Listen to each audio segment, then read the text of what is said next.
Oh,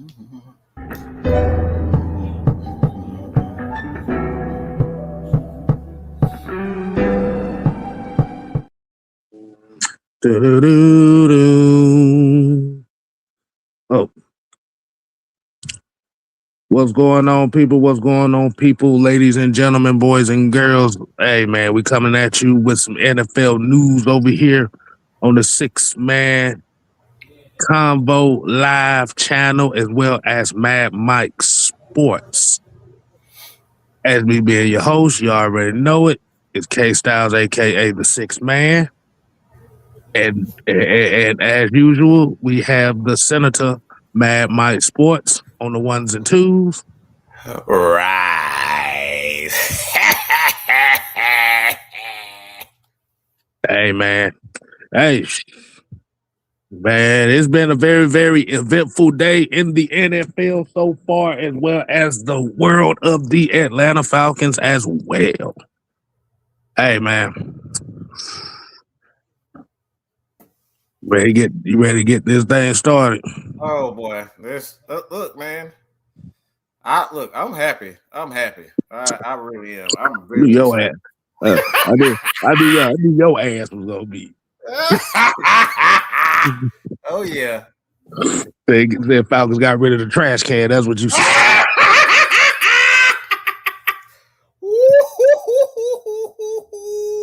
Lord. Hey, man, so as y'all look at the ticker at the bottom of the screen, and if you're on mobile at the top of your screen, that is the topic for today, man. As you heard, Darnell Mooney is no longer a Falcon. And we got a couple trades that happened today with DJ Moore and Trent McDuffie. Hey, and some other stuff didn't happen too. Oh, yeah, this boy's action packed. Oh, man. And D-Led ass gone too.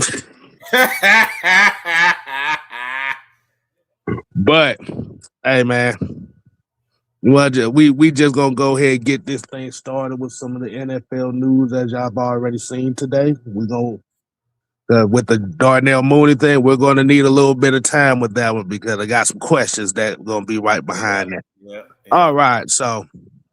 Like I said, man, y'all tapping in, man. Make sure you hit that subscribe button if you're new to the channels, as well as hit that like, hit the share, and definitely hit that hype button, man. So right before we get into it, man, you already know what it is, Mike. It is the what? It's the real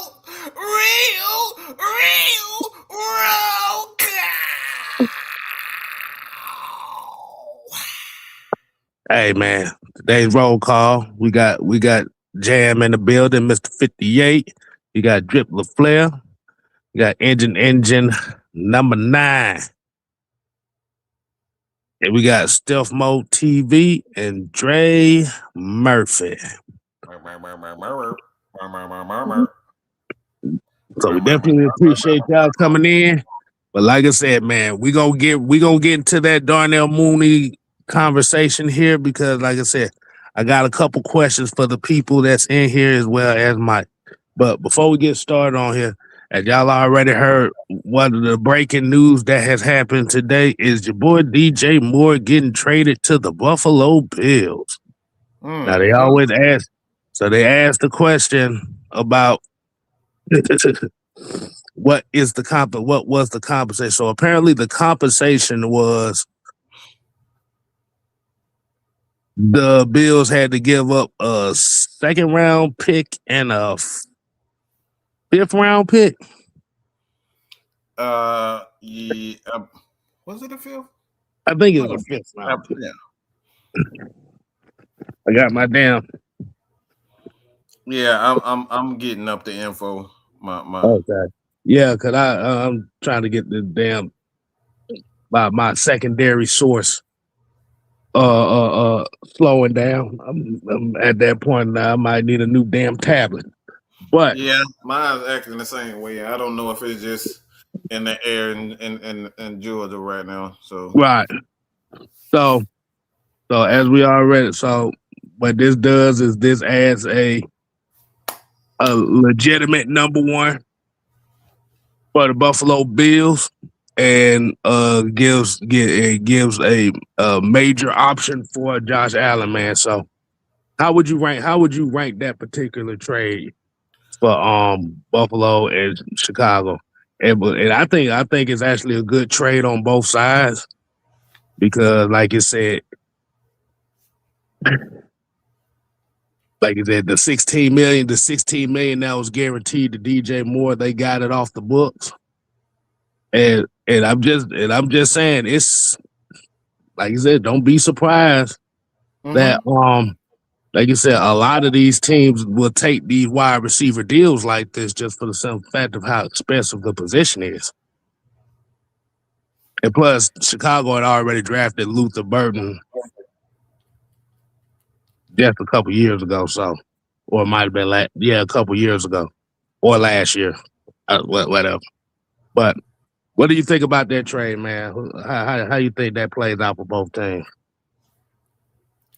Oh, I like the trade. I don't know what the hell is going on right now, but it's incredibly slow. Like both phone and tablet is acting real goofy right now. I guess it's in the air, but I find it interesting looking at it.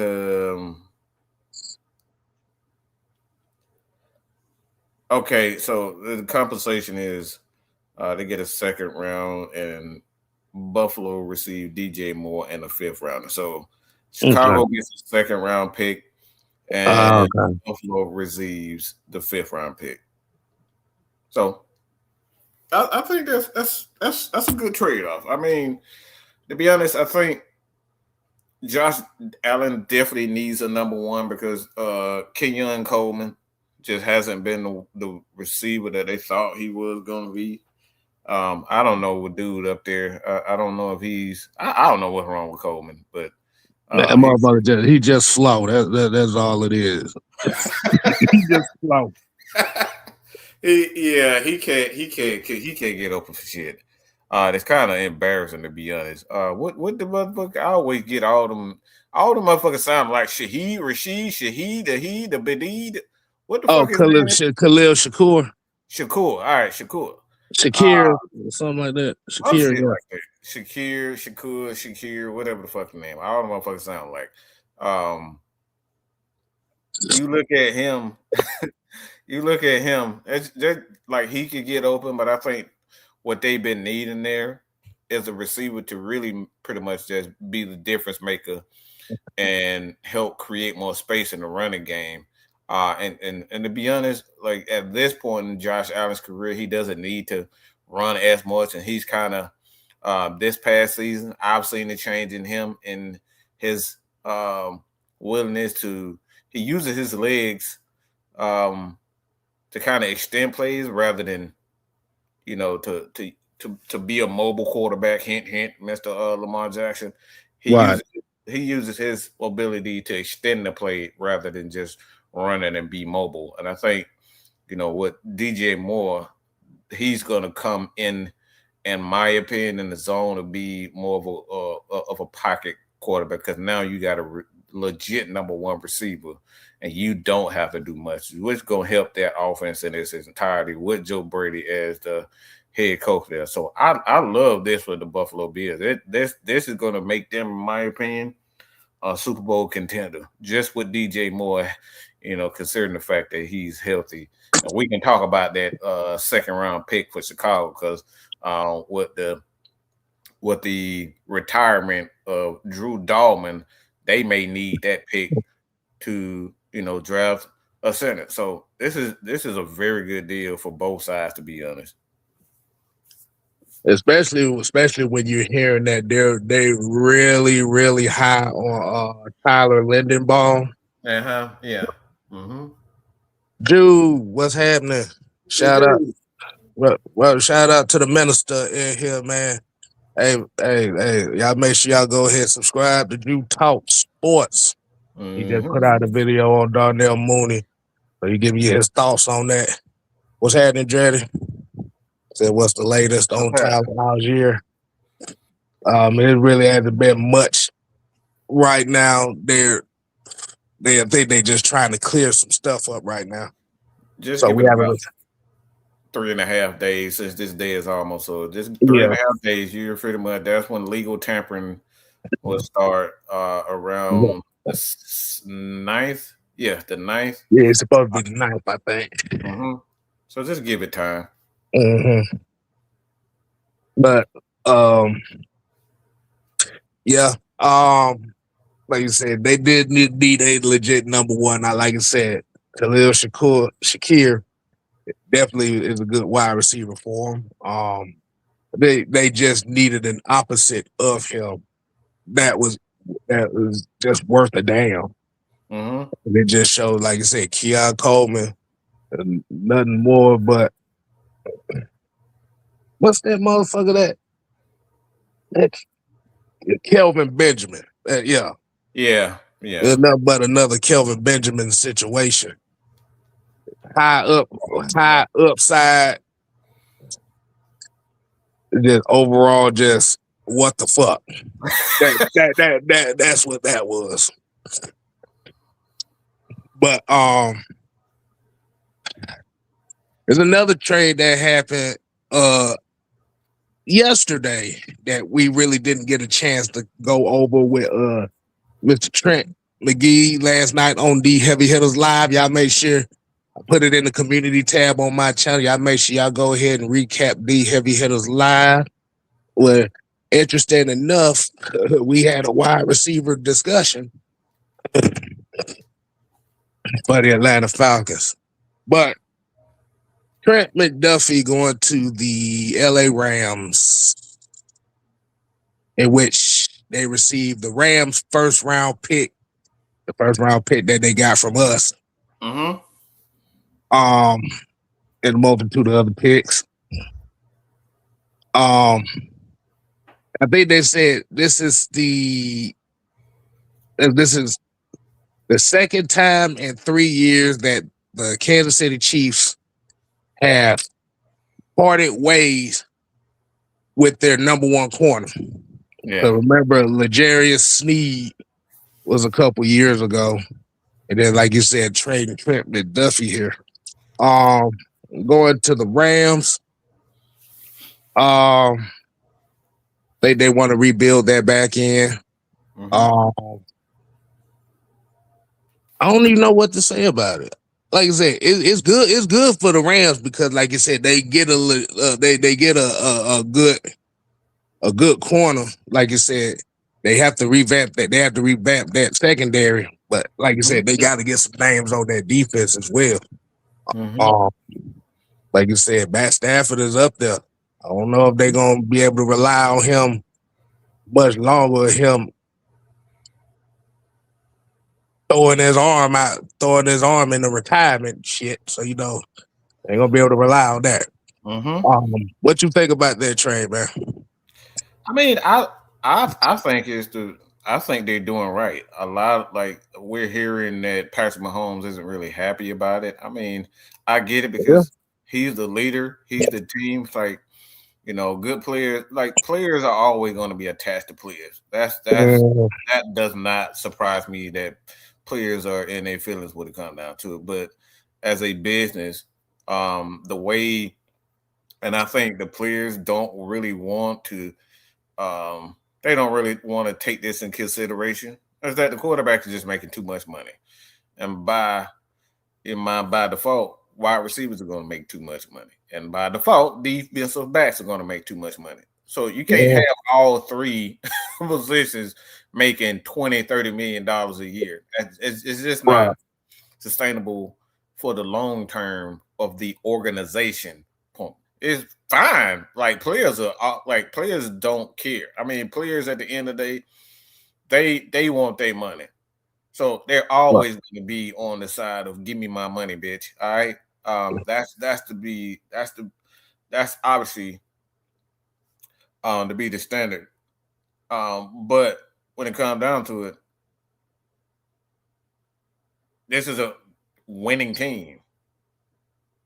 And if you got a consistent pass rush, which they do, they got hella athletes up front and they front seven.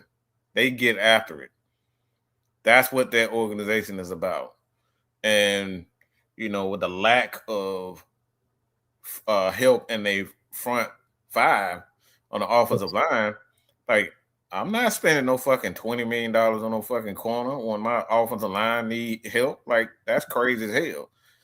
Patrick Mahomes with torn ACL trying to come back, and you up here paying a cornerback $20-30 million. That's crazy as hell. So from a player standpoint, Trent McDuffie may be upset. The players may be upset, but for organization standpoint, this was the right move.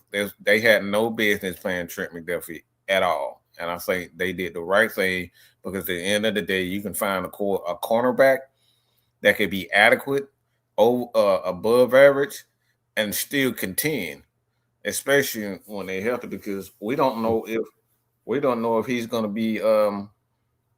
We don't know if Patrick Mahomes is going to be healthy. So they may need to go out and get another quarterback and somebody that can hold down the fort. So this was the right thing to do. Mm-hmm. But like you said, man, like 2 out of the 3 years they've kind of done this, Kansas City, which means they pretty much got a lot of confidence in the coaching and development of their secondary and their quarters and stuff like that. What happens when you build a system? Yes. Mm-hmm. A system. But it's gonna be interesting to see how they're gonna use those 2 first-round picks. Like you said, man, it might be one of those instances where they may get another offensive lineman. Yeah, they might be looking for another playmaker on offense. Mm-hmm.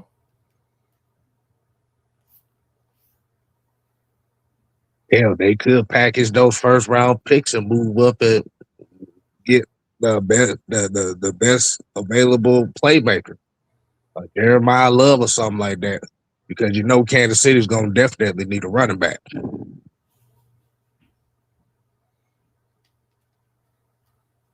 John, what's going on, man? Vincent Moore, Southside, what's happening? Sonia, Smooth C78. Hey, Nathan Floyd, what's going on? Appreciate y'all coming in. But if you to make an estimated guess, I'm asking everybody that's watching right now, with the Kansas City Chiefs with 2 first-round picks, what do you think is the most likely or the possibility on what they do with those picks? I still think they're gonna go with an offensive lineman with one of them. Mm-hmm. Like I said, I think they might hit a playmaker with the other one. I think that.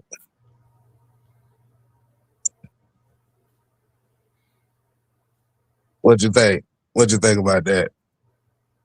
I mean, that's what I would do. Like, I wouldn't be surprised if they went offensive line with both, to be honest, and went out and got, cause Jawan False Start Taylor, he's gone. Yeah, they released him. Yeah. Yeah, because they drafted a tackle last year. I think they drafted a tackle last year. Yeah. Yeah. Mr. False Start ain't there no more. So yeah, it is. So they gotta add somebody else on that offensive line. Yeah, I would think offensive line, but like I said, like the way Andy Reid, he really doesn't need a first round pick in order to get playmakers on there. Right. So I wouldn't be surprised if they even went defensive line again with that pick. Because it did come down to defense win championships. Like the way the league is headed right now, like you got to have pass rushers, elite pass rushers, and we don't know how long they're going to continue to pay Chris Jones. So it's like the Chiefs are really in a good position. You got a good quarterback that can play a good 5 to 6 more years in Patrick Mahomes. They still like whether or not Andy Reid is going to be there, I think Andy is going to eventually at some point call it a career. But I think the Chiefs are in a very good position. I think they really are in a good position. But that's what happens when you create a system. Okay? You create a system. You can trade away good players because you develop properly. They know what they want to do defensively, and they don't need first round pick. Like dudes like Mike Donna. What's the other edge guy outside of George Karoflis. Yeah, him. Like these guys, they don't use a lot of high picks to get the guys. A lot of these guys are developed. Late first round picks, early second round picks. Pennell, he was with us at one point. You know what I'm saying? Mike Pennell was with us.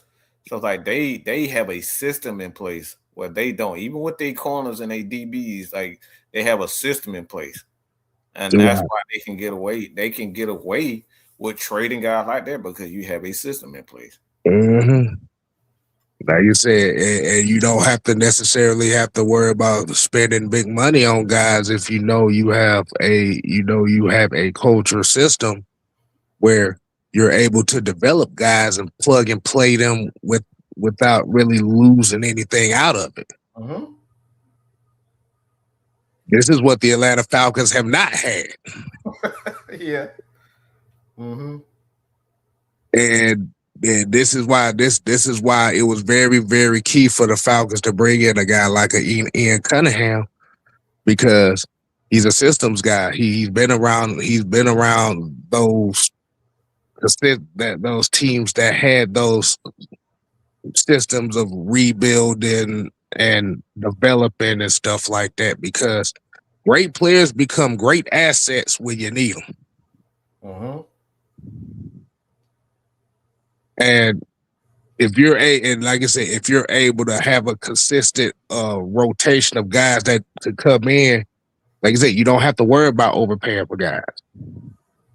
That's where a lot of teams start getting booked up from. Is when you start to have to overpay guys because you don't believe in your development system.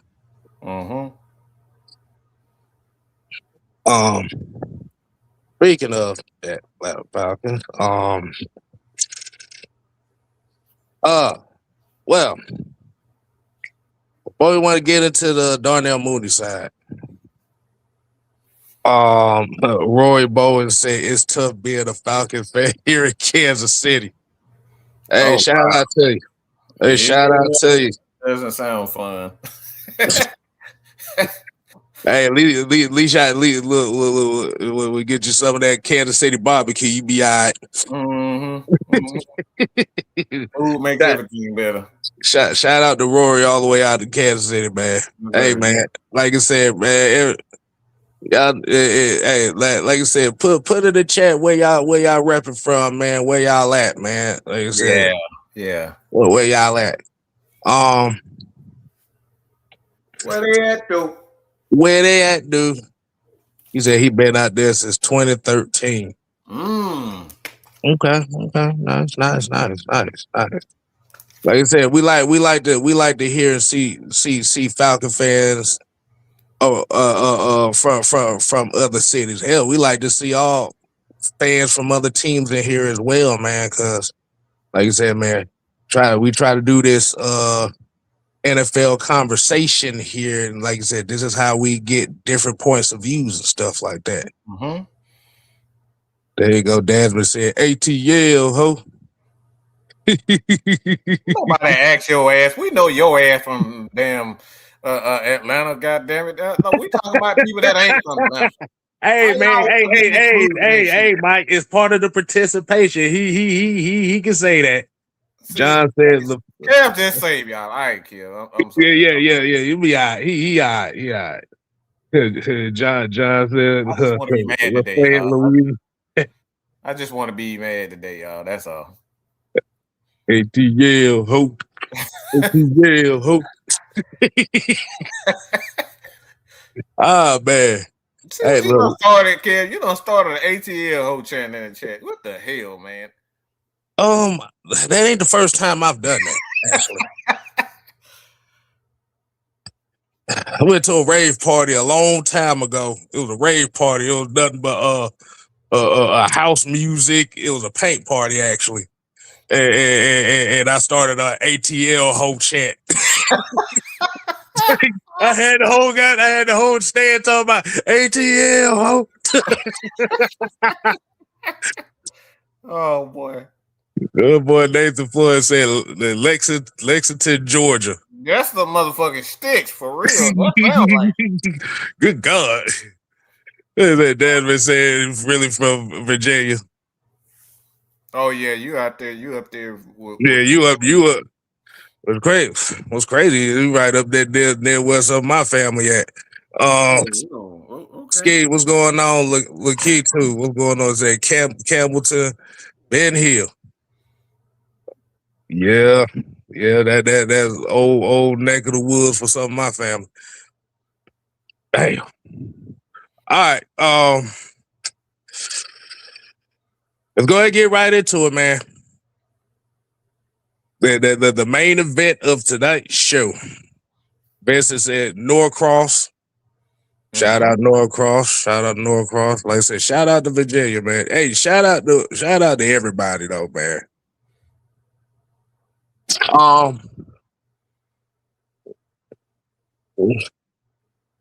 Desmond said he gotta come here and kick it with us next time. Hey man, shoot. Hey, we let you know, man. Yeah, for sure. We'll let you know. S. Colbert said grew up in Columbus, Georgia, but reside in Arizona. I know something. By the time I get to Arizona. Yeah, like I know another motherfucker that used to do this. Everybody I know, it's like everybody that I know a lot of people that I know has moved out to Arizona. Yeah, everybody moved to Arizona. I don't know what's up with that, but I've seen quite a few people that I know have done that. That is weird.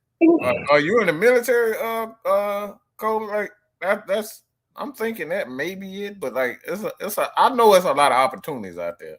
It's like that Arizona area, like it definitely is. But I know like 4 people that stayed here that moved to Arizona. Yeah, it's Steph Model TV. Yeah, I'm from LA, but also in Arizona. Hey. Okay, see, that's what I'm saying. Like, exactly. All over. Yeah. As Cover said, he was in the Army. Okay, I figured. It makes sense. Hey, that's what's up. That's what's up. Hey, man. Hey. Appreciate your services, man. Dub Morrison said born in Gainesville, retired in Jacksonville, Florida. Nice. And Roy Boy said, I'm born in Atlanta, grew up in Jonesboro. Shout out. Hey, man, let's go and get right into this, man. And y'all already know about Darnell Mooney. I know everybody can't wait to hear this shit because the trash can is gone, y'all. Trash can Mooney gone, y'all. Hell yeah, boy. So from what we've read about it, is supposed to be I think it said it's supposed to be a $18 million cap hit. But it's supposed to save about 8 to 10 on the cap. What do you think is the reason why this had to happen? Go ahead, Mike. Good take on that. Well, I mean, all jokes aside, like he's a quality receiver without a doubt. But the thing is with him is that you're not getting the bang for your buck when you bring a guy in to pay, him $18 million. Motherfucker better have better than 30 catches. I don't give a fuck what you tell me. Look, if I pay a $40 holler for a night of fun, look, she better not buy me no cheeseburger because I ain't asking no goddamn cheeseburger. That's what we talking about with damn Darnell Mooney. Okay, Cheeseburger Eddie. Cheeseburger Eddie. That's it. You ask him for a good time. This motherfucker bought you a cheeseburger. I didn't ask for no damn cheeseburger. I asked to have a fun time. So you're not getting your bang. You're not getting the bang for your buck, and that's essentially what it is. You're not putting up enough numbers to be given that much money. Right. Lord. Yeah. Yeah, y'all know y'all know how I do. I gotta kind of go overboard like a motherfucker. Yeah. We they know this. They know this. And like I said, man, y'all make sure y'all put y'all questions in the chat too, man. Like I said, we'll be doing the Q&A portion of the show at the end too. So y'all make sure y'all leave y'all questions in here, man. But it's just one of those things. Like I said, now the Atlanta Falcons wide receiver room is literally just Drake London and Casey Washington right now. It's like you said, they're at a point right now where they gotta scrap players to save some money and save some future money, man. They looking to having to rebuild this wide receiver core because this wide receiver core was outside of Drake London was absolutely putrid last year. Like I said, I know a lot of people wanted to blame it on the quarterbacks. They wanted to blame it on Michael Penix. But they weren't any better with Kirk Cousins.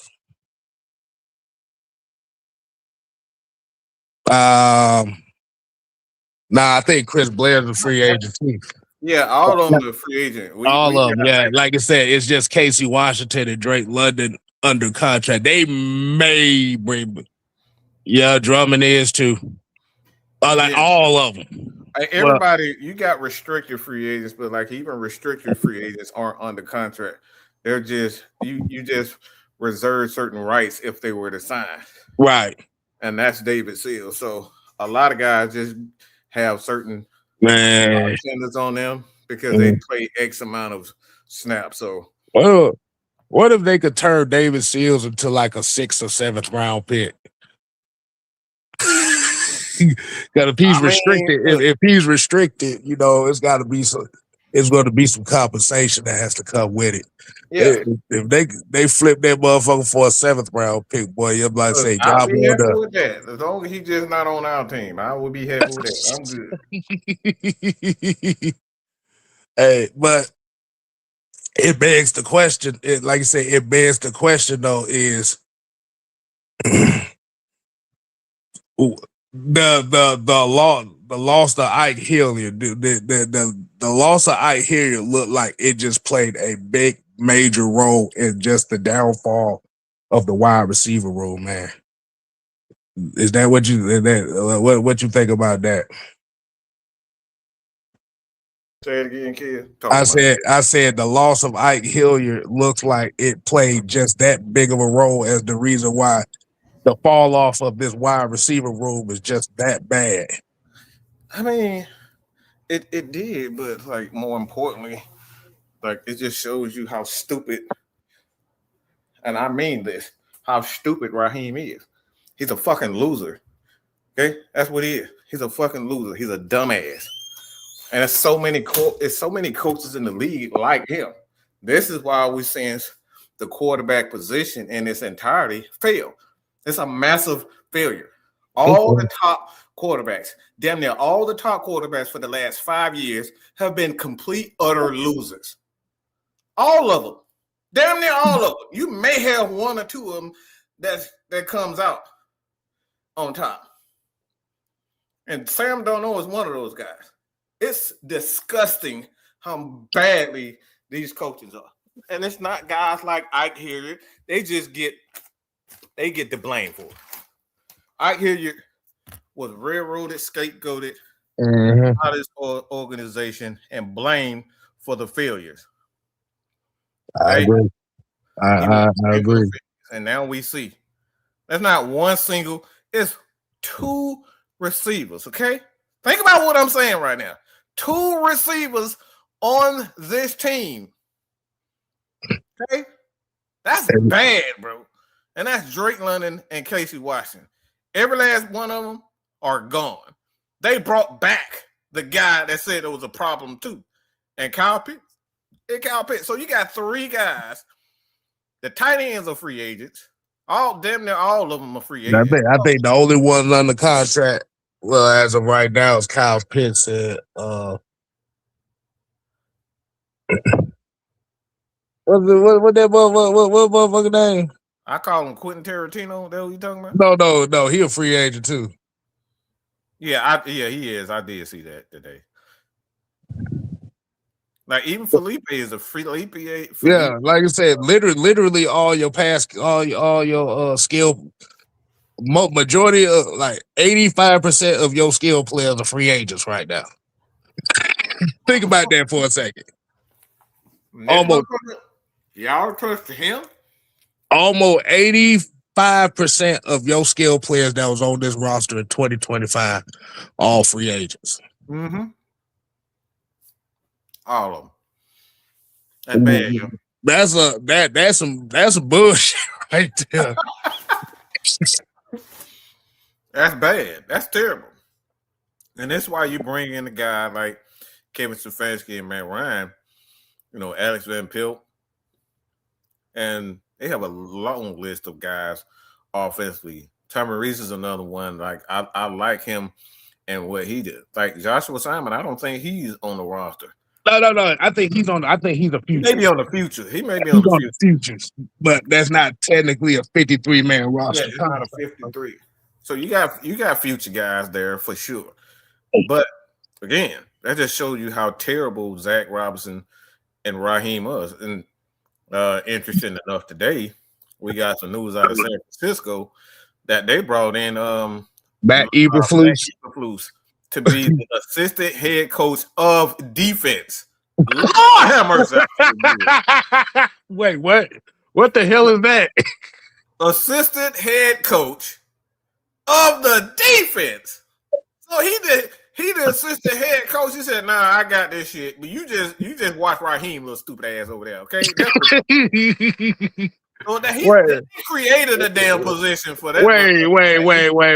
What the hell is that? The assistant head coach of the defense? Yes. They made up a position because of Raheem's stupid ass. I ain't never heard no shit like that in my life until this.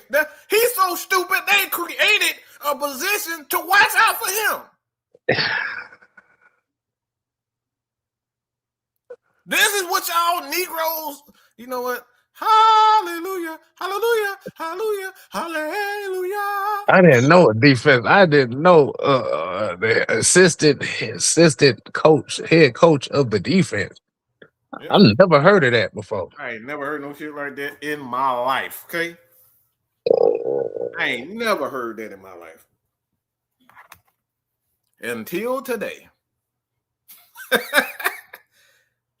That is incredible, y'all. Oh yeah. There you go. Yeah, Charlie Warner. I don't know why that name escaped me. So pretty much all you got is like if you talk about 53-man contracted players is like Kyle Pitts, Drake London, Charlie Warner, and Casey Washington. Okay, so this is the 49ers have hired Matt Eberflus as their assistant head coach of defense. Okay. I'm not even making this up. Okay? I'm not even making it. They created that. But I have never heard that in my life. Incredible, y'all. Ain't no y'all got finesse and shit. I ain't get finesse. Look, me and K-Styles was like, what the fuck from day one, okay? Exactly. A lot of people got yeah, Charlie Warner is a free agent. Oh God. Yeah, so Kyle Pitts is only You see what they did? Like, you see what that motherfucker did? We don't even have receivers because of this motherfucker. Goddamn. Wow. We got the crash test dummy and Casey Washington and Drake London, and that's it. But I think they're gonna. But the thing is, I think they're gonna bring back at least a couple of them. They're gonna bring back at least a couple of them. I believe so. Yeah, because the thing about it is, most of the guys that are like restricted free agents and all that other special shit, and like you said, a lot of these guys are like pretty much low tier, low contract type guys. So they'll bring at least. I think they'll bring at least one or two of them back without question. And I don't think Seals fits what Kevin Stefanski want to do. And one of the things about Kevin Stefanski when he was in Cleveland is that he was kind of upset that he wasn't able to bring in his types of receivers. So I believe he's going to do exactly that. I think they kind of threw Jerry Jeudy on him. I don't think he really wanted him. And I could be wrong about that. Right. I've seen, he want his types of receivers. I got to do my homework, so don't quote me on the Jerry Jeudy. But I do know that he wanted certain types of receivers up there, and he wasn't able. Even with the quarterbacks, he wasn't able to bring in the guys that he really wanted. And I think that right there, you look at him when he had success in Cleveland, he was doing it his way. And then the organization got in the way, and they started forcing him to bring in and Deshaun Watson and all these other quarterbacks. Man, they start bringing on every quarterback known to man on this team. I think they had like 13 quarterbacks in the span of literally in the span of 6 years. They had like 13 quarterbacks take snaps for them. Mm-hmm. And most of that stuff came from the fact that quarterbacks got hurt. Mm-hmm. So there wasn't no stability at that position at all. And don't even get started on the offensive line. The offensive line was so bad. Mm-hmm. But the question that I have, okay, as this year is Simon on the reserves deal. Okay, so you still got. All right. Appreciate the fat check. Appreciate the fat check. Like you said, he's still under last year deal. I thought so. But and like I said, Simons is a future deal. So I don't think so those three, I don't think they really have a need for tight end anymore. Mm-hmm. I think they just have to rebuild that wide receiver world. And so my question comes to you is, do the Atlanta Falcons look for their quote unquote wide receiver 2 in free agency? Or do you think they'll be more comfortable in finding that wide receiver 2 in the draft? I say in the draft, to be honest, because like I said, you got an established one. And with this offense, especially, you got to keep an eye on what they're going to do with the running back position, because if they end up bringing the running back or re-signing somebody, then sure they're going wide receiver, in my opinion. So in the next week or so, you're going to see where the Falcons are going by who they bring in as receiver or running back. ATL Dirty Birds, what's going on, man? Appreciate you coming in. Yeah, go ahead, keep going, Mike. I'm gonna bring up this list of wide receivers in free agency right now. We ain't talking about the big name motherfuckers, because we already know there ain't no way in hell.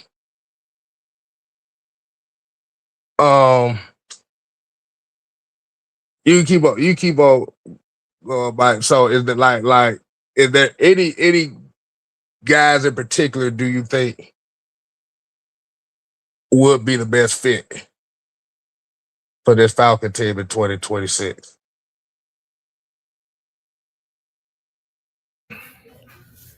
Say it again, kid. God almighty. Right. God.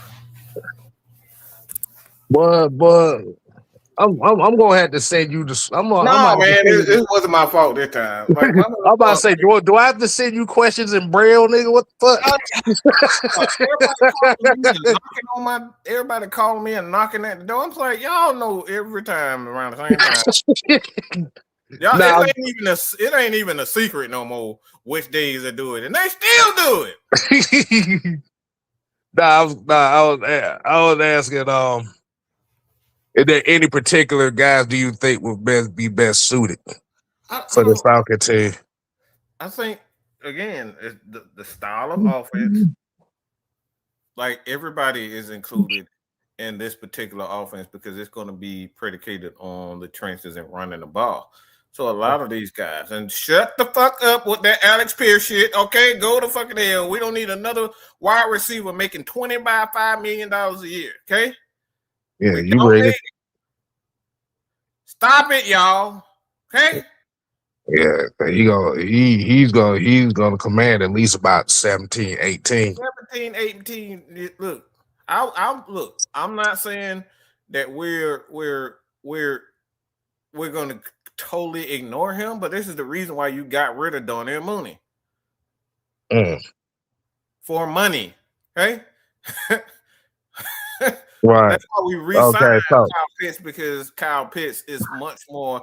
He's a high volume catcher. He's going to give you at least 65 to 80 catches per season, even as a tight end / wide receiver. He's going to get, because he's a high volume guy. So you're not going to bring in another high volume guy, and then you got a high volume wide receiver. Running back in Bijan Robinson, who's going to get you close to 50 catches a year also.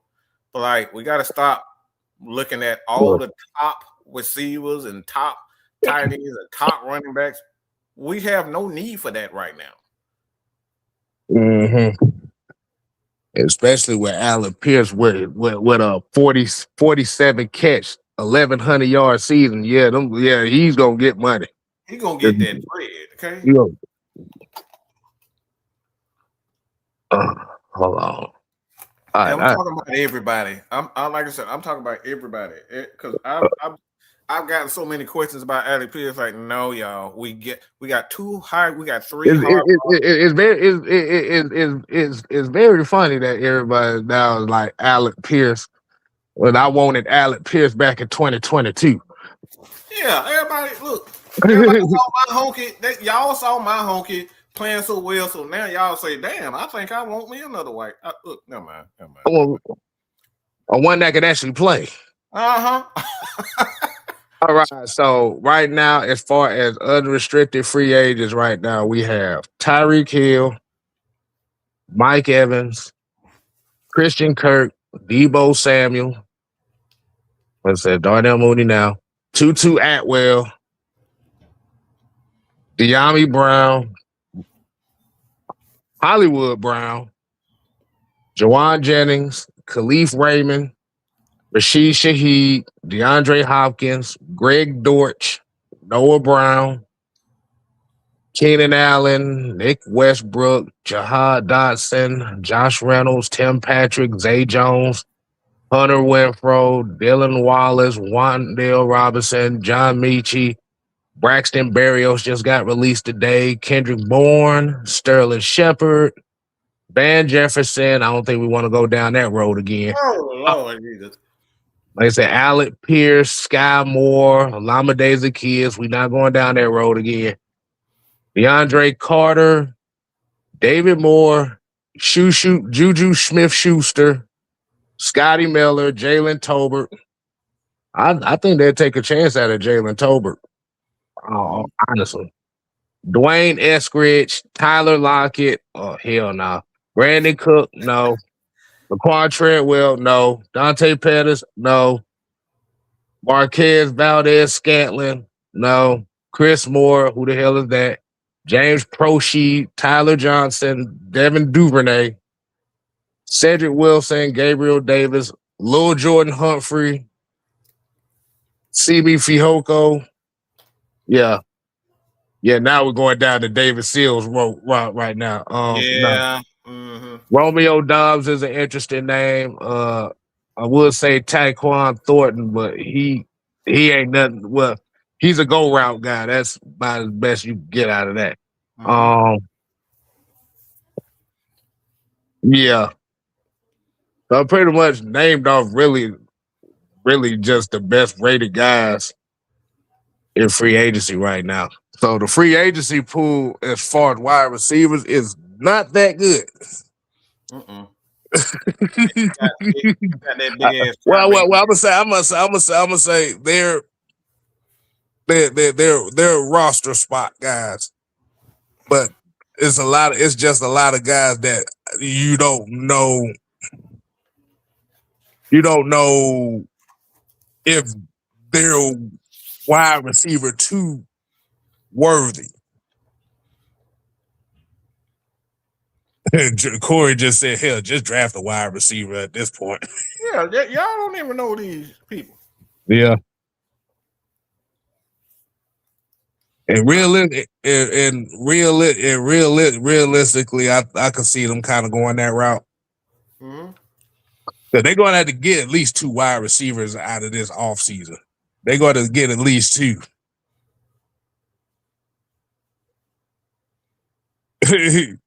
Here, Southside says a lot of 4s and 5s. You mean? Yeah. A lot of roll guys. Yeah, but Jalen told like just looking at that list, Jalen Tolbert is a guy to me that I will keep my eye on.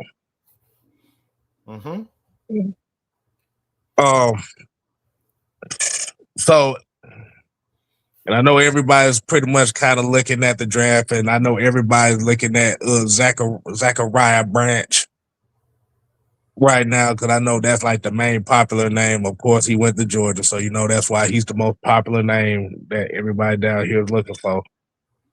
But it's gonna be interesting, man, because hey, I don't even know where they're gonna go with here. I don't know where you can go, to be honest. I don't know. I don't know, because like I said, for you to get a legit number 2 wide receiver in free agency, if you're talking about one of those upper tier guys in the wide receiver free agency, you're going to spend a penny. So like I said, Ian Cunningham, Matt Ryan, everybody in the front office, they made a whole lot of different splashes as far as what they've done with this organization, not just from the football aspect, but from the public image aspect, aka damn near all the senior media motherfuckers getting fired. It's a lot of them. Exactly. So they trying to clean some up. They trying to clean a lot of the image up all the way around for this team. It's a lot of bad energy. A lot of bad energy around it. So, all right. So, got a few more minutes here. Got about 7 more minutes. Hey, like I said, y'all got some questions, man. Y'all go ahead and put them in the chat now. And even if we don't get to your said questions, we will be using these in the future shows and stuff. For sure. We pay attention to y'all comments. So we put up those community tabs. Please trust me, we see them. So don't think because we haven't answered to it, but we will see them and we will use those comments, whether it's good or bad, perceived as good or bad. We'll use your comment. Well, Mike, at least you get the question. I don't get shit. They don't care about my opinion on shit. That's fine. They like case that we don't give a fuck about your opinion. We just want to ask Mike these questions. I wish motherfucker would stop asking me so many damn questions. Nah, I'm bullshitting. I actually I get people all the time hit me up on. I tell people all the time. I get people hit me up on Instagram all the time asking me stuff. Just don't tag me on. Don't tag me too much on on Twitter. Like, on some bullshit rumors that don't make any sense. Yeah, don't tag me no bullshit ass rumor. I don't want to hear that bullshit. We tagged in a bullshit rumor that said, "Oh yeah, the Falcons are to play for Kayvon Thibodeau." Like, what? Fuck said that. and the source is a jelly-filled donut. Like, no, man, we ain't doing this shit. Tremaine said, in my opinion, they may need to look at Brazel, Branch, or Kobe Young in the draft. I wonder why you said Kobe Young and Branch, huh? Well, why would he say that, K-Style? Is that the UGA connect?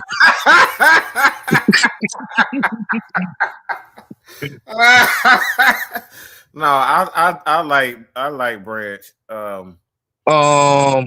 like Branch though. I like Young too. Cause I know because he's UGA, I know he's gonna go a little bit higher than we anticipate. But I'm gonna be a little biased here.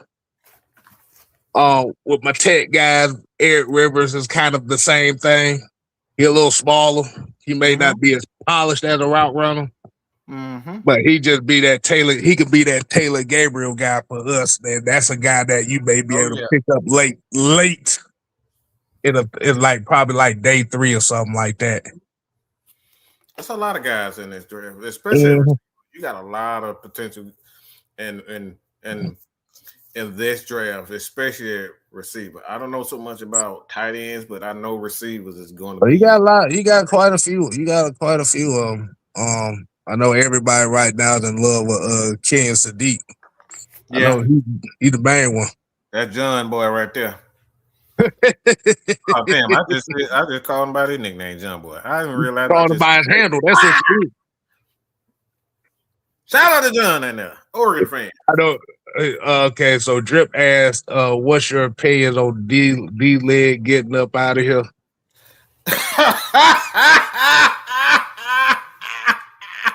About damn time. No, seriously. About damn time. Because the thing here's where the issue came down with D-Leg. In my opinion, a lot of the negative press that the Falcons was getting, he was the one heading a lot of that stuff. Yeah. He was heading a lot, like you said, with him being the senior beat writer for the Falcons, which, like you said, just being in that well position for 20 plus years is an accomplishment, and shout out to him for that. But like I said, a lot of the negative tropes that the organization was receiving from the outside public, like you said, he kind of spearheaded quite a few of those. You have to remember, we're still clamoring for Jesse Tuggle to be a Hall of Famer. You remember D-Led is part of that Hall of Fame committee. He doesn't even bring up Jesse Tuggle like that at all. He don't even talk about he don't talk about Falcons legends at all. None. And we know for a fact, because I've had conversations, with quite a few guys. TJ Barlin, shout out TJ, who's a Chicago journalist himself and reporter. Like, he told me that D-Led has these credentials, and yet still he does nothing about it. I had a long talk to him about that. And like that's what my disdain for D-Led is. You don't even stick up for the city. You don't even stick up for the players. And it's funny, and like you said, and I kind of expected it. I kind of expected him to either to get fired or let go, however the hell y'all want to play it. I kind of expected it just for the simple fact that this man just went on a whole emotional ass tirade when Raheem Morris got fired. Yeah. He literally went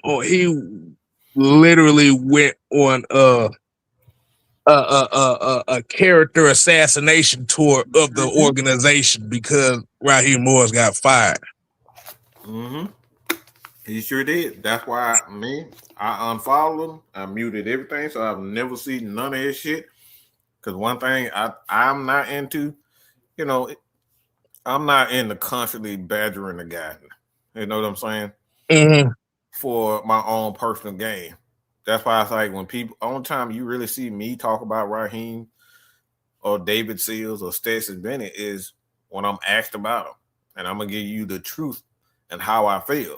But when you go out of your way like D-Led, because the Falcons didn't draft a bunch of Georgia guys, you want to see, man, the Falcons they don't like the black man in Georgia. That bullshit. He basically what he did was he placated to the thoughts of the average Falcon fan, and he used that to make money.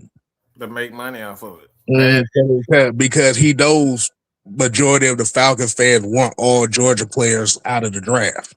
Mm-hmm. He knows everybody's enamored with Mike Vick. He knows everybody hates Matt Ryan. He knows all this stuff. Mm-hmm. He knows this city loves Lamar Jackson. It's playing everybody against each other. Mm-hmm. Just so you can constantly keep that bad energy. Right. Man, I lost, and one of the biggest things I think. The thing is, when you talking about just journalism, and this is something that I start, like, this is why we call ourselves the originators. Because I was made fun of. Dunn and I was made fun of for coming over to YouTube and establishing the space, to be honest. I'm going to give myself that credit. I'm going to give Dunn that credit. There was only a handful of people that was over here doing this. We made it okay for Falcon. Y'all know this shit for yourself. It wasn't shit on YouTube for Falcon. We would go on. Look, only time people came over to YouTube is to look at some fucking highlights. Hey? Yeah. I ain't even know. I ain't even know mother was doing content on the Falcon on YouTube. I'll be honest with you on that. So look, this is Dunn and I started this shit. You had a few people over here, that were doing things, but nobody was doing it the way we was doing it. Nobody had panels. Nobody talked about the Falcons in depth like we did. Nobody. Oh no, I think we was the original panel show of the whole entire space. Yes, the entire space. We created all of that. We created all that. You know what I'm saying? So I'm saying all that to say this. It's like things change. As a creator of all, you gotta learn to adapt to what's in. I don't fucking I don't deal with TikTok. Like, my first inclination with TikTok, that shit was like, fuck that shit. That was my first inclination with TikTok. And it's still kind of like that. You know what I'm saying? It's still kind of like that. But like, that's where people and if you want to resonate and if you want to still make money and make a living, that's what you got. You got to learn to adjust. And D-Led didn't want to adjust. He wanted to be that same angry ass 70, 80-year-old motherfucker that's complaining about, man, back in my day, we used to write 15 articles a day. Like, nobody want to do that bullshit no more. Ain't nobody sitting down reading no long ass article like that no more. So you gotta learn to adjust. You gotta learn, like you said, you gotta learn how to use. Like I said, we at a point in age right now where a lot of people want their new. It's kind of like people adapting from reading books to listening to audiobooks. Audiobooks, yep. People want to hear it. Like you said, you like you go write an article, but the intent of the article. The intent of the article cannot be felt by the average person because it's just words on a paper.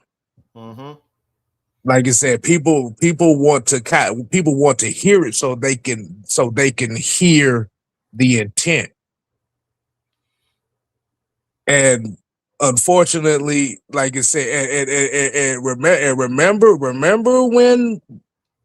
I want y'all to go back and remember when Matt Ryan was introduced as the president of football for the Atlanta Falcons. What was one of the first things we said where we looked at those damn interviews? the mood in the media has changed. Yep.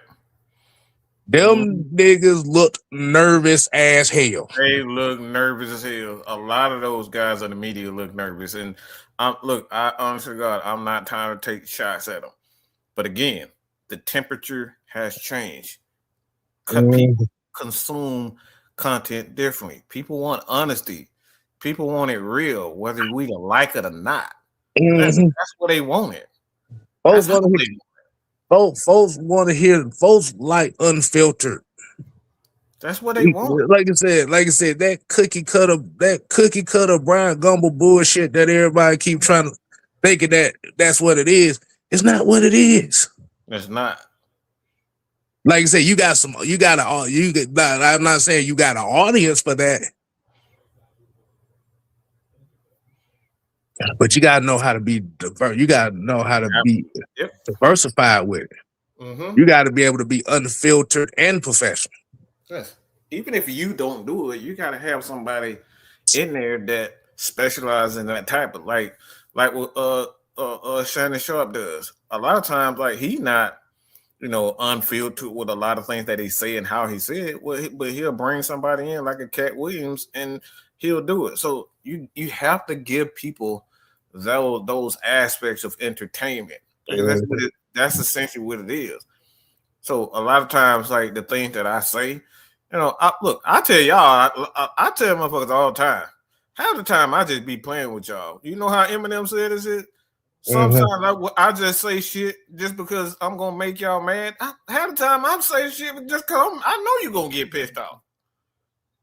Right. I do it on purpose. I will tell you I do it on purpose. Right.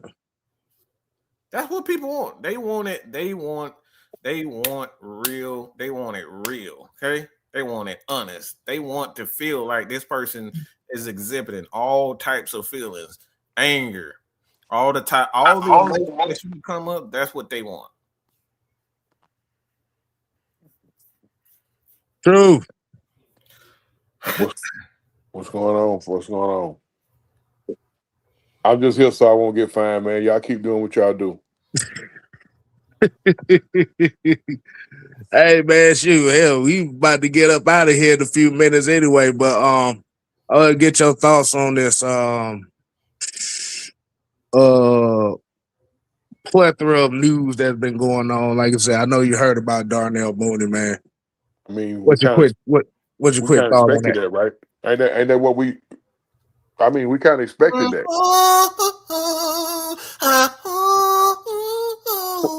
What I said something wrong?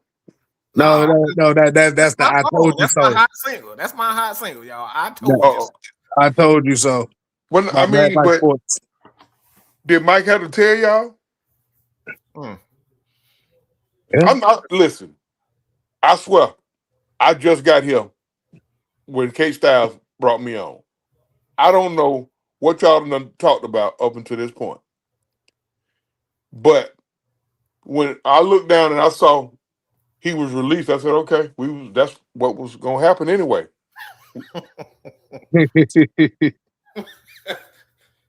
And guess what?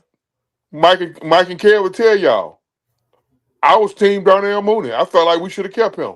Didn't I say that the other day? You did. Yep. But I came to the realization of we may lose him, so I went on to the next best thing. Let's get ready for the draft. Yep. I know it's a possibility, a strong possibility. I may lose my favorite. Who is my favorite player on the team? Tyler. I came to a realization that we may lose him. That's kind of what is leaning toward. So, if people are up in arms about Darnell being released, I'm trying to figure out why, because it's a move that was inevitable. I think it was. Or maybe I've seen something different as a Falcons fan. I don't know. Maybe I'm sorry. As a fan of it, I'm a fan of Darnell, but I always tell it. Even my wrestling takes. People get so sick of my wrestling takes because I see it from a different aspect. It's because, like, certain guys have certain roles. And if he's not filling that specific role, then he's no longer, useful. Okay? That's as simple as that. Darnell Mooney was brought in to be a guy when you can't, when Kyle Pitts ain't cooking, when Drake ain't cooking, we need Darnell Mooney to step up. He didn't do that. That's why you paid him $18 million to be that. So he didn't fulfill his obligation as that guy. It's like, all right, we expect Tyler Algier to be the Thunder. Okay, we don't expect him to be the Lightning part. Okay, if you expect Tyler to be the Lightning part, you fucking crazy. And if he ain't thundering, guess what? He fucking useless. So that's what Darnell Mooney. Not saying that he's not a capable wide receiver, because he is a capable wide receiver, but he was useless for the role that we brought him in. Completely useless. 32 catches for a guy you paying $18 million to. Come on, y'all. No, absolutely. The problem was with Darnell Mooney is once they started using Kyle Pitts as an actual tight end instead of a deep threat, his production started going down. See, the thing about it is Kyle Pitts opened up a lot of stuff deep for guys like a Darnell Mooney, because that takes a lot of that pressure away from them. It takes them safeties away from them. See, the thing is with Kyle Pitts has been a lot more closer to the line of scrimmage this past season than he was the year before. Yeah. The space wasn't there. The space wasn't there anymore. And Darnell Mooney couldn't cook like that. And that's what Warren been telling people for a long time about Kyle Pitts. Warren been telling y'all like Warren said that he's the space guy. I kind of said that too. I'm like, why y'all think Drake got 100 goddamn catches, caught 100 balls last year? Drake caught 100 balls because Kyle was taking that goddamn safety away. And the average corner can't guard Drake one-on-one. Even though he's not a big take the top off the defense type of guy, his physicality, and when he doesn't have the drops, because there's so often he will get the drops, but that happens. That happens in pass catching. But his physicality, his supreme route running, he gonna catch 100 balls with somebody guarding him one-on-one. But when you got a guy like Kyle Pitts, a hybrid type guy, unicorn, whatever you want to call him, he got a guy 6'4", 6'5", run like a wide receiver, but built like a goddamn tight end. And he the light bulb finally came on for him this year. Now people will say the light bulb came on for Kyle his rookie year. He had Matt Ryan. Yeah. And see, people, if you really want to understand what Matthew Thomas Ryan brought as a quarterback, all you got to do is just see a guy like Kyle Pitts. Kyle Pitts would probably be out of the league if it wasn't for.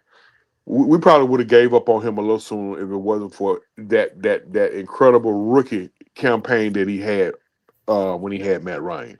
So, but getting back to the original, because I don't want to get too far off the topic, Kyle Pitts played a major part in opening up a lot of shit for his fellow receivers. And now this year, if it's one positive that came out of the offense that we was running, because everybody had some type of issue of the offense that we was running. Y'all already know how I am on that. I leave them thoughts on that. I think some of that shit just fake outrage. But nevertheless, a lot of that shit, there was a lot of complaints that was had was legitimate complaints about the offense. But one of the good things about that offense is they unleashed Kyle Pitts. Yeah. Yeah, I mean, so Kyle helped out Darnell a lot. I kind of like Darnell. I liked his ability to take the top off defense, but I didn't have enough. Darnell didn't give me enough feel good moments. Yep. Yeah. I mean, as a fan, you still got to have feel good moments. I ain't saying it's the end all be all on the feel good moment shit. Right. But he didn't do that. He didn't do that enough. So even though I like Darnell Mooney as a receiver, he ain't gave me nothing to fight with, bro. I mean, bro, I had something to fight with on your last year because you was 7 yards away from 1,000. But then you go back and you look at the aforementioned Kyle Pitts. He was 7 yards from 1,000. Drake got 1,000, and Kyle's numbers was right at 700. Well, this year Kyle's numbers were close to 1,000. I don't know if he got over 1,000, but I'm pretty. He was like about 40 yards away. Okay, so them extra 200 plus yards he took that he got was due to, of course, Drake being hurt played a part, but Darnell. This is what we needed, Darnell. If Darnell give us that same season he gave us the year before, he probably not cut today. And we probably in the playoffs. We probably in the playoffs if he showed up. Right. Yeah. And that's where the conversation is right there. Is if when given the opportunity to step up and be that next guy up when Drake London went down and you disappeared, are you even worth the money that they paying for you? And like you said, that's essentially why he ended up getting cut. Because when called upon, when they need you, you will know where to be found. We have a system, Kill, here where my job is really to prepare everybody to be the host. That's my job. And a lot of times, even believe me, they fight me all the fucking time. Believe me, they fight me all the time. Because it becomes a like, I want you. It's almost like, all right, you're trying to control how I talk. Like no, me, Kev, he may be unavailable. Dunn may be unavailable for whatever reason. Warren may be unavailable. Somebody's gonna be unavailable. So when somebody's unavailable, somebody got to step up to be that man. It's the hierarchy. It's just like being in the military. That's why you got ranks. Everybody got to, at some point in time, when that guy goes down, you got to be able to step up and be that leader. Exactly. So that's what we train. That's what you train people to be, the leader. When one guy go down, it can step in and say, "All right, this is how we gonna do it. We're gonna flow like this, and we're gonna make the necessary changes." So that's why when you pay a guy like Darnell Mooney, and you need him, like Truth was just saying, that was your time to step up. Drake was hurt. That was your time to shine. That was your time to shine, and you failed miserably. Injuries don't matter, because I've seen guys out there with half a leg, and Jason Witten, that motherfucker couldn't run. Look, he couldn't run faster than an offensive lineman, and this motherfucker still kept catching passes. Have y'all seen Jason Witten in his last 5 years or so? That dude he couldn't run worth a shit, but he was always open. You got to be able to step up when your time is there. Exactly. And for hold on, where was that question at? Hold on, where's that question? So Dre Murphy asked the question, what do you think it would cost to bring back D Alford? He'll be back. It ain't gonna be, I don't think it's gonna be too expensive. It'll probably be kind of like a little bit more than what Mike Hughes got. A couple years, probably about 23, 24, maybe. Yeah, he'll get about $4 million, about $12 million, $10 to $12 million guaranteed for a 3-year, 18 million somewhere in there, because he's a guy that can play all three positions, inside and outside corners, so he can do all that. Yeah, that's what I'm expecting. Like I said, they could surprise the fuck out of me and give him somebody snatch his ass up with a bigger deal. But I hope not. But like you said, 3 years, probably like 22 to 24. Mm-hmm. Like I said, 12 guaranteed, maybe. Mm-hmm. Like I said, slot corners don't really get paid that much anyway. Right. Yeah, I remember when Russell Gage and Tajay Sharp ran into each other versus the Patriots. Oh God, no, yeah. I know that. Nah, that was embarrassing. You did that shit on a Thursday night football game. You did that shit. I want to ask you a question, Kid. Go ahead. Because like I look, actually I'm a quarterback guy. I think everybody kind of understand what I'm gonna say. Right. But when it comes down, like I've seen this and I've said it before. If the Falcons were to bring in Kyler Murray, what would that accomplish? Like, what would be the reason why the Falcons would bring him in? 9 times out of 10, the reason you'll bring Kyler Murray in is just for the name itself. The thing about it is, Kyler Murray would make sense if Zach Robinson was still here. Because a lot of people, the one thing that you have to remember with Kyler Murray, like Kyler Murray is more comfortable in a system where it's an air raid wide open offense. Like you said, you haven't really seen that many opportunities. We talk about Michael Penix and not really seeing a lot of opportunities under center and a more ball control offense like this. You're essentially bringing in another guy that's just like that, but he's smaller and playing in a system too. In a because Kevin Stefanski, his offense is more he's under center a lot, and that's something that Kyler Murray doesn't play a lot under center. Yeah. Like I said, you got to think about majority of these quarterbacks in the NFL right now don't really play under center like that. But like you said, the thing is with Kyler Murray is also a guy that's known to miss some games in a season too. That's why I was asking you. Mm-hmm. So it would it be like I don't know, like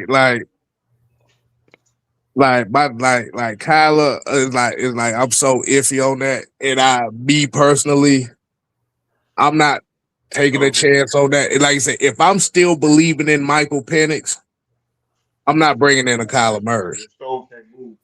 Mm-hmm. Yeah, I'm not doing that because either. The thing is, if you bring in the Kyler Murray, you got to get rid of Michael Penix. Yep.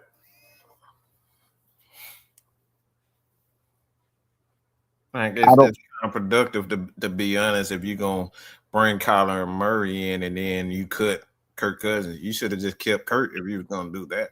But being that he was making so much money, so much money, I don't think Kyler Murray is not going to ask for a pretty big contract. I think he's going to ask for that. Well, yeah, because the thing about it, because I think from what they said was, he may be available on the vet minimum, but he's not going to play on no vet minimum for 1 year. He's going to want his bread. Yeah. Like you said, if this is just my opinion on this. If the Falcons bring in a Kyler Murray, prepare to look for another quarterback in 2027.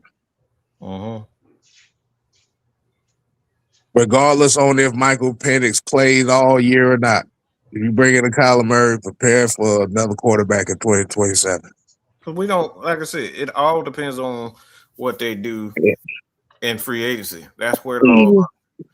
If they bring in a bunch of receivers that we know that they're really planning for Mike Penix, we know that. Right. But being that not only do they have Kevin Stefanski's offense, but Stefanski brought in Reese too, who knows how to spread the ball out. He knows how to spread the ball out. So they have they have balance in that regard. Mm-hmm.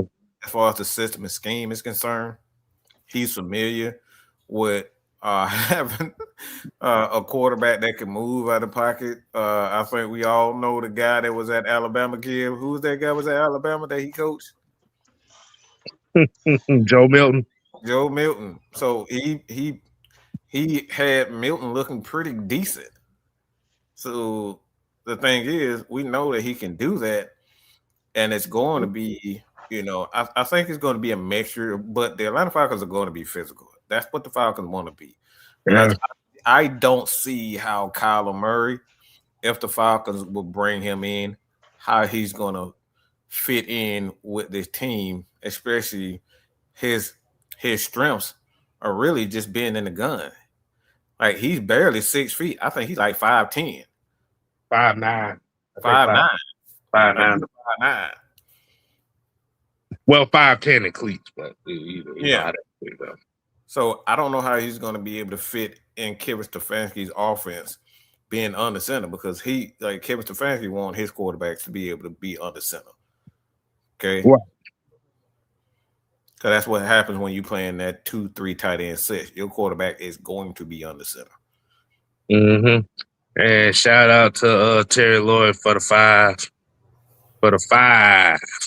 Say, can we just develop a quarterback for more than 18 months? I mean, I think so.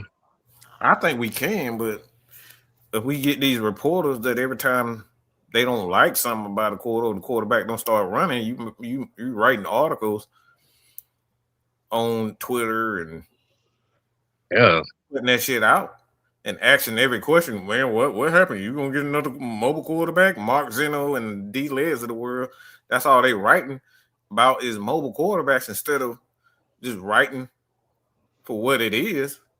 Right for the team. We don't need your ideas, okay? We didn't pay you. We're not paying you to write articles about the shit that you want to hear. We want you to report on the team. Mm-hmm. We got guys like D. Led that go out their way saying, "No, I want this guy, and I want that guy, and I want this guy." Like Buck Belue said some stupid ass shit on air talking about the Falcons need to go get Stitz the Jet. All right, stick the jet. I'm like, my thing is, they already got that. Who called him stick the jet? Buck Belue. He said teams in the league should be calling the Rams for Stetson Bennett, but nobody's calling him. No, what I was asking was who originally gave him the name Stick the Jet. It wasn't you.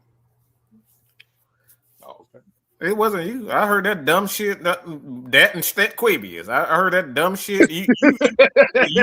That's something that you say all the time, though. You say it all the time. And especially in this crew, that's all you say. Yeah, Stet the Jet. That's what we know. That's what we know you for. Saying on that. You say it, but I've heard people say that shit all the time. But I don't think I mostly heard Stet Quabius. That's the main one I hear. That's the main one. But yeah, that's the one that you use all the time. I'm like, I don't know where the stick. I don't know where the Quavius comes from. But I saw an article today, and George Foster said this shit. And I almost lost my lunch when I saw it. That motherfucker said he's the best quarterback in Georgia history. Who? George Foster said Stetson Bennett is the greatest quarterback in Georgia history. He had Stetson Bennett ranked over Matthew Stafford. I was baffled. I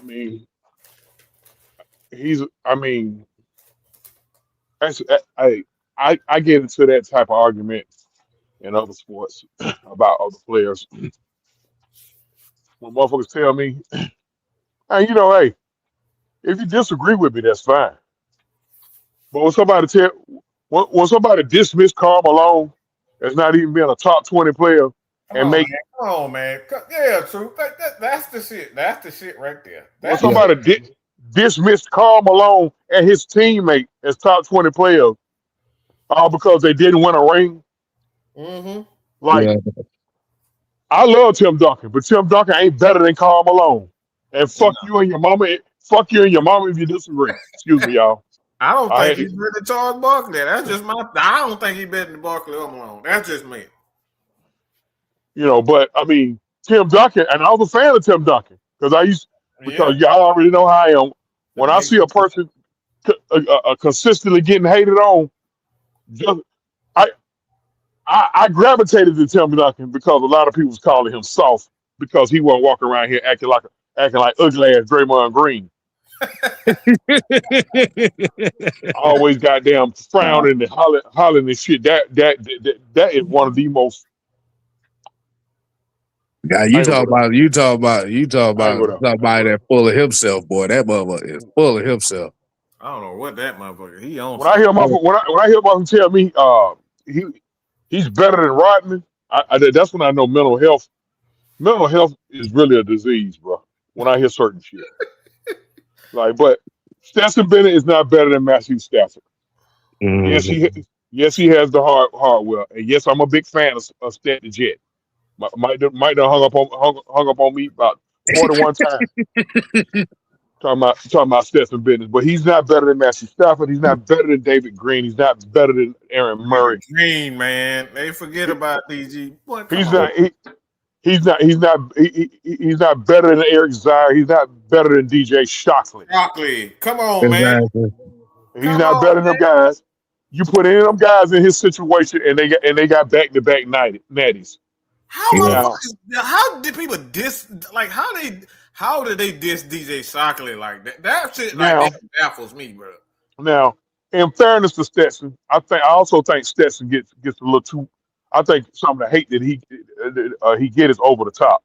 I think it's over the top. Some of the hate he get, like people, like sometimes folks just completely dismiss what he helped. The help that he brought to that team. Yeah, we know that team was a juggernaut. He needed. Stetson was the leader that team needed. Listen, Stetson did what we ask a lot of quarterbacks to do. He didn't fuck it up. Yep. That's it. He didn't fuck it up. And the abilities that he he used them to his advantage. Instead a little mobile.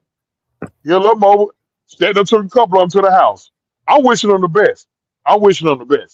But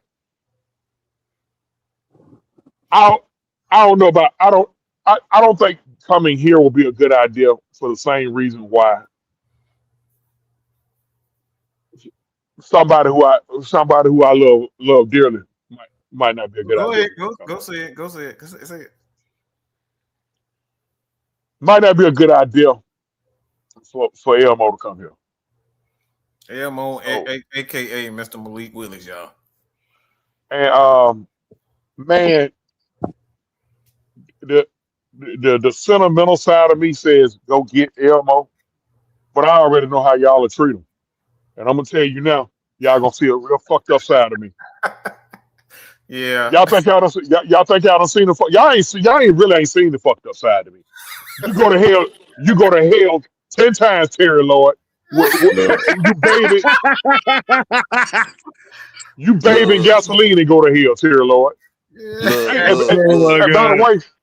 And by the way, when it comes to Georgia football, that's my OG, Terry Lloyd. Yeah, T. Lloyd. T. Lloyd. If T. Lloyd disagree about something when it comes to Georgia football, whether I agree with him or not, I'm gonna respect it. Right. But right now he can take a Learjet to hell. Look, now, I done seen, man, True turn into 08 Jeff Hardy before, man. That y'all don't want that. That's what he said. That's but, the other side. Listen, man. I seen something earlier today, y'all, and you know what? Maybe I did. Maybe I needed some more sleep. I just put the clothes on my head and went to sleep. What I saw earlier today. When I saw a motherfucker put that how devastating this rain game gonna be, and they had a picture of Kyler Murray, that shit drove me fucking nuts. Boy, When I see that type of shit, man, see, I loses it. See, that's when my mental health come in. That's when that's when my ticker gets off. See Mike and Kev, they get on me a lot, y'all, because they trying to give me therapy because I need therapy. When I see dumb shit, or when I hear dumb shit repeated a lot, I kind of take it out on them, and it ain't fair to them. Like I snapped on Kev and Mike so bad about shit, and Kev like, wait a minute, motherfucker, I, I'm you quit arguing with, start back arguing with Hawks fans, and stop arguing with Trey Young fans. I'm not a Trey Young fan, but I just get mental health kicks in when I hear dumb shit, completely ridiculously dumb shit. You're not lying at all, He man. ain't lying. Yeah. He ain't lying. He ain't Yeah. lying. I fucking lose it. I fucking lose it. Me and Mike, we fall out about 5 times a month. Uh, And I gotta play. because I gotta fix the shit. and Kev got to go and repair our relationship at least 5 times a month because Mike's stubborn as fuck. I'm stubborn as fuck, and ain't neither one of us gonna back down on our thoughts or our opinions. And but if there's one thing Mike and I have in common is that when we hear dumb shit, we lose it. Yeah. Yeah, y'all. Look, Hey, we I don't come know, together man. on that. Hey, man, it's just a lot of testosterone in this group, man. That's all. That's how y'all know Mad Mike. That's how y'all got introduced to Mad Mike. He heard something dumb and he fucking lost it. And now we have the character Mad Mike. Exactly. Yeah. That's it, bro. I mean, hey man, if they go get Kyler Murray, okay, so be it. Hey, welcome to that. Hey, I'm like this. Welcome to Atlanta. Go ahead and do your job. That's it. Now I don't know what type of salary he's going to command, but if it's my guess, it's somewhere north of 25. Yeah. Yeah. Yeah. Yeah, And that'd be. now if I'm going north of 25, if you're willing to go north of 25, then I go on my Rolodex and I text Malik and tell him bring your ass home. If you're going if we're gonna give Kyle a north of 25, Mm-hmm. at least no. And I'm not saying Malik is Kyler Murray. No. Well, hold on. Wait a minute. I may want to flip that and say I ain't gonna say Kyler Murray is Malik. The way Malik played, and it's a sample size of what Malik did. Yeah, I know he ain't got that many starts, but it took him to get unlocked in Green Bay up under, of course, Matt LaFleur. Mm-hmm. Matt LaFleur that unlocked a few guys that he haven't been given credit for unlocking. One guy that he got, I ain't gonna say unlock. I ain't gonna hold on. Let me walk that back. He didn't unlock Matt, but he's the common denominator between Matt and Malik Willis. Matt and Malik. If you look at how night and day Malik looked from playing in Tennessee, I don't know if that was on Vrabel or the front office or when I heard them. Y'all go ahead. Yeah, Well, I know. I know Y'all what go you're ahead. talking about, man. Y'all go Like ahead. Tennessee, Vrabel, he didn't have that. I When have to. Arthur Smith, when Y'all, Arthur Smith I'm left, good on that, y'all. yeah, when Arthur Smith I'm left good on that. Tennessee, Hey, whoever we bring in, I'm good with because I was about to go down, yeah. Well, I was saying, and but I ain't whoever, want to take the show left. what you call left Tennessee, Arthur Smith left Tennessee I ain't want to take the to show become left our coach. because I ain't want to get too far off topic. True, can you hear me? No, I don't think he can. Yeah, True can't hear me, man. Like, but yeah, when Arthur Smith left Tennessee, yeah, they offensive coordinator, yeah, that quarterback situation, the quarterback room was not good at all. But also, he just didn't get the best out of the quarterbacks that he had there. So yeah, that also cost Vrabel's job. right. And like you said, even like if it's and Don, I'm gonna ask you this. I'll ask you this question. So let's just say we're in the weird case scenario that a guy like Kyler Murray or a guy like Malik Willis is the guy that they may be targeting in free agency. Mm-hmm. Do you think? Because my thought process is, if you go for either one of these two, you're going to have to trade Michael Penix.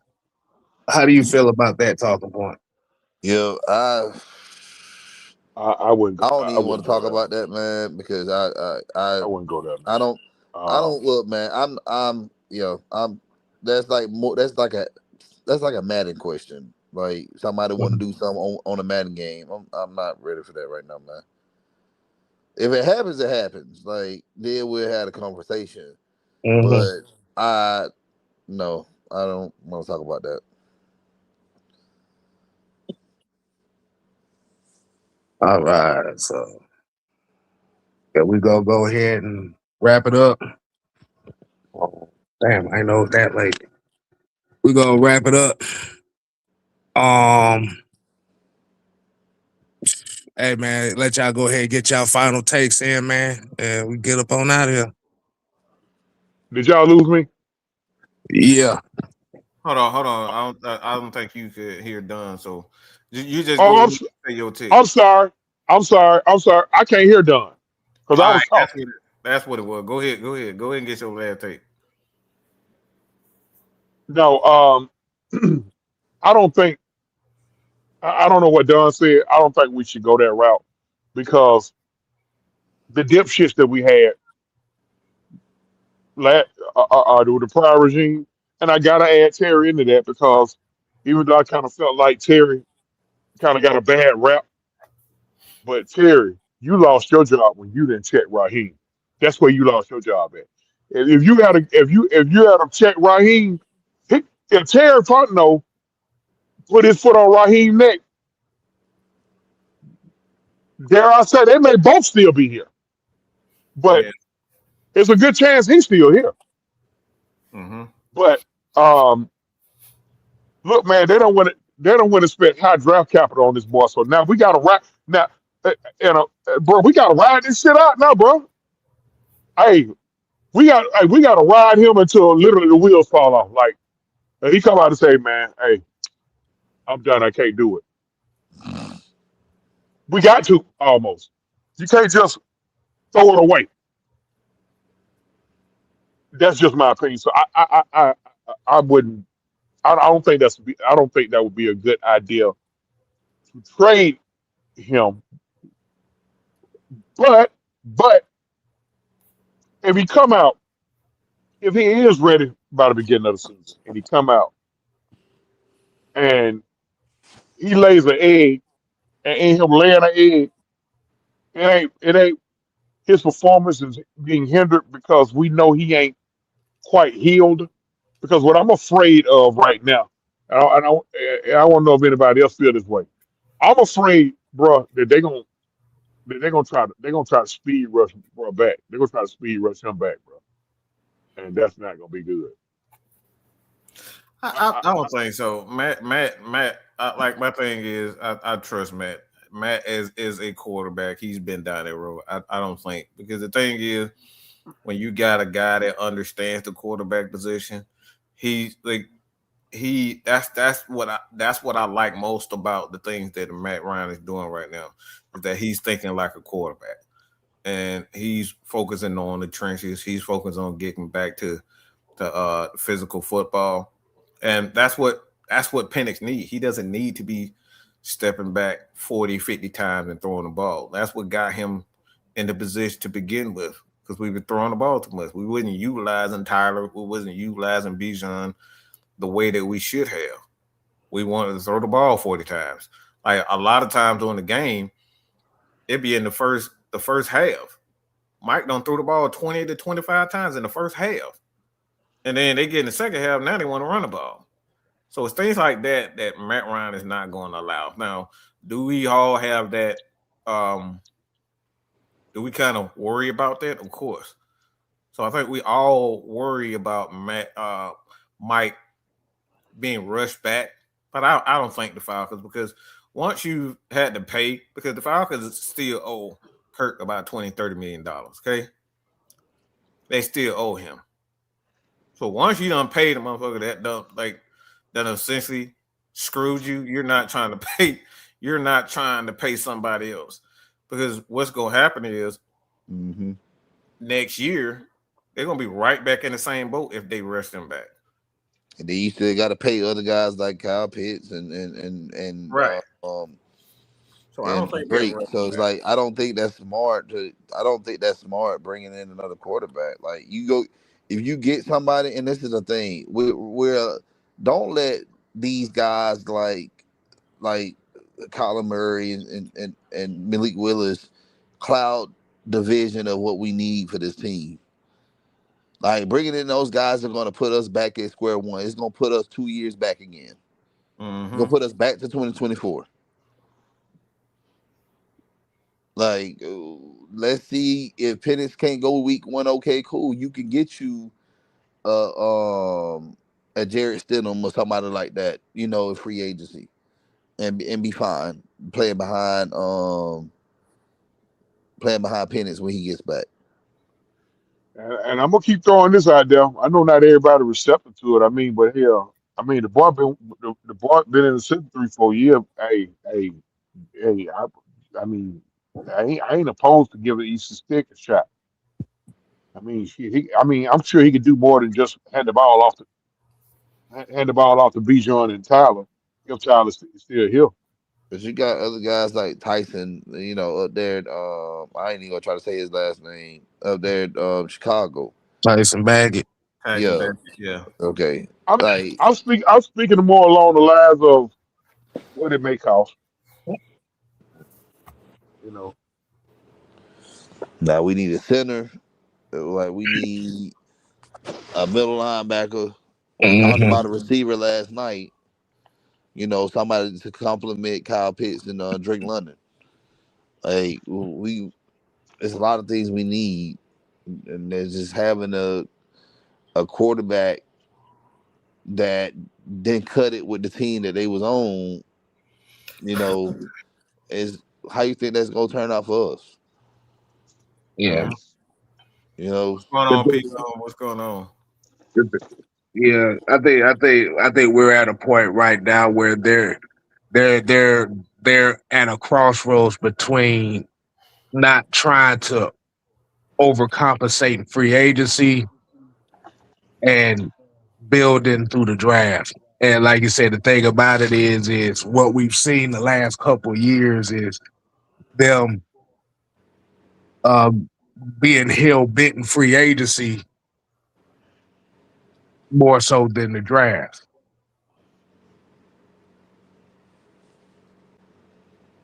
Yeah, I only said that because of what you just said about overcompensating. Like Easter Stick ain't gonna cost a shit, and if we put everything in order around him, make sure the O-line ain't got no cracks in it or no major leaks in it. And I guess somewhere in the draft we find a competent. We don't have a number 2 receiver, guys. That's Yeah, it. we talked about that last night. We talked about Elijah Surratt last night, Indiana. So, that's what I'm not. Look. I don't know Eastern Stick like I know Malik and nothing like that. It ain't like I done hung out with his mom and daddy, but he been with the organization, been a clipboard guy for the last 3-4 years. I think it's only fair to give him a shot. Right. That's just me now. I think it's only fair to give him a shot. If he don't, if you don't cut it, you just leave him at the goddamn clipboard holder. But if we know we bringing Penix back, if we don't plan on moving on from Penix, we can't go out there and drop high dollar. That's what they're bitching about now with Kirk Cousins. Yeah. But the only difference is we dropped the dollar on Kirk Cousins, and then 4 weeks later, drafting Penix, which was dumb. And now they want to do something like, okay, get rid of Penix, bring in Kyler Murray. Okay, this doesn't work out the first year, so we going into the 2027 drafting the quarterback in the first round again. basically you Like, want to get rid of a guy who got the same issues as the guy that we getting rid of. you just watch Rich repeat. Like, you doing the same shit over and over again. It's the Yeah, same yeah. I mean, shit. you get rid of a guy for a guy that got the same issues. I mean, ain't they Kyler Murray? Hasn't he had multiple ACL tears or something like? Oh, wait. What happened with Kyler Murray? He's had a couple of injuries. ACL is Yeah. one of them. Did he tear his Achilles as well? I I think think so. he had I a think broken so. foot or something like that. I don't That's a think. double. Well, that's a double whammy for a quarterback. I'm gonna be honest with you, truth. I think Kyler Murray should just quit football altogether and go to And play baseball. I, He was a I don't baseball think player. that dude want to be he want to be a gamer. To be honest, like that's what his passion is. Not being funny either. That Kyler Murray is a gamer. I think he should just quit football and be a gamer, or just do what he love to do. But oh that's no, what he quit. If he that's quit football, what he quit football. He is automatically obligated to the MLB. Anaheim, to the Anaheim Angels. Yep. yeah. He obligated to them. They still got his rights. Either the Angels or the A's. One of them two. Yeah, California I team. think it's the A's, if I'm Yeah, correct. yeah. One of them got. It start with A. Shit. But he he's a pretty solid baseball player too. Pretty solid baseball player. So look, man. I mean, if I were him to reserve his body, I mean, shoot, I wouldn't criticize him if he quit football and flipped the baseball. Yeah, I think that'll be the best thing for him, honestly. Yeah, he can preserve his body a little bit better Go playing be baseball. I'm go not. you can go be a relief pitcher. Like, No. Dude is he Michael Harris. That's what he is. I thought he was a pitcher in high school. They all pitched in high school. Mike pitched in high school. Shoot, they all pitched in high school. Tomato said the Cowboys are outfielder. Let me see. I could be wrong. Yeah, but I think he's an outfielder.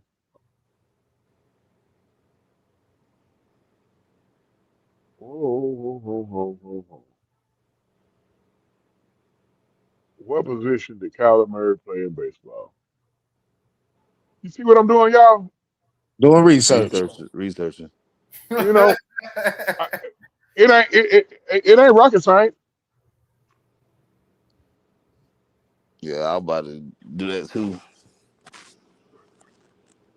I mean, if you faster than me, go ahead. Uh,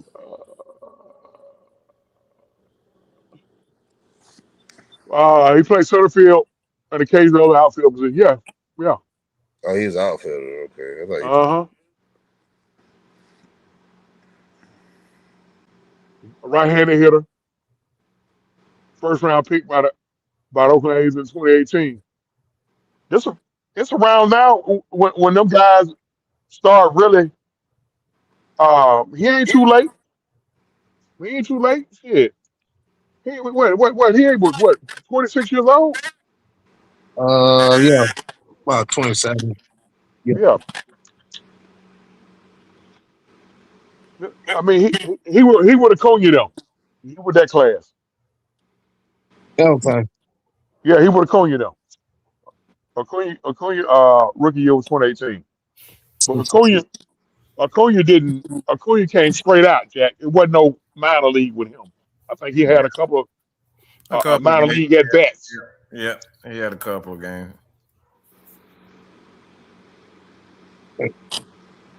Well, um, well, I'm about to say we about to go ahead and get up on out of here. It is about 10 o'clock now. Definitely appreciate y'all tuning in. We're gonna be coming back later this Uh, week. jump over to Truth TV about 10:30. I'm gonna give y'all a little medicine. I ain't gave y'all a little medicine in a while. I'm gonna give y'all a little medicine. and I'm only gonna put, it is only gonna be on my channel. So, Mike, Dunn, and Kev, I think y'all understand the assignment on my medicine. Yeah, we Hey. do. Hey man, go ahead and do it, man. So that's OG Truth TV. Make sure y'all tune in to OG Truth TV. He said he got some medicine for y'all, so y'all better be prepared for that.